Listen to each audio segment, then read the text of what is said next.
ಯಾವುದೋ ರಕ್ತದ ರುಚಿ ಹತ್ತಿದಂಗೆ ಕಾಣ್ತದ. ನಮ್ಮ ಸ್ಟೇಷನಲ್ಲಿ ಇರೋ ಬರೋ ಅರ್ಧಕ್ಕರ್ಧ ಫೈಲಲ್ಲಿ ಬರೀ ಮಿಸ್ಸಿಂಗ್ ಕೇಸ್ ಅದಾವ. ಎಷ್ಟು ವಯಸ್ಸು ಮಗಳಿಗೆ? 16 ವರ್ಷ ಸಾಹೇಬ್ರ.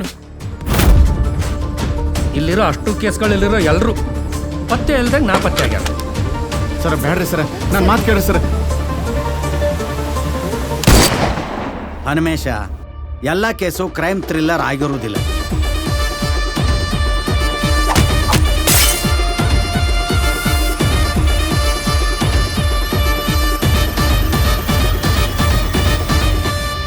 ತಾಯಿ ಹುಟ್ಟು ಬರ್ತಾಳ ಅಂದ್ರೆ ಇದು ಖರೆ ಮೊಸಳಿನ ಅಂತ ಹೇಳ್ಬೋದೇನ? ಎಸ್,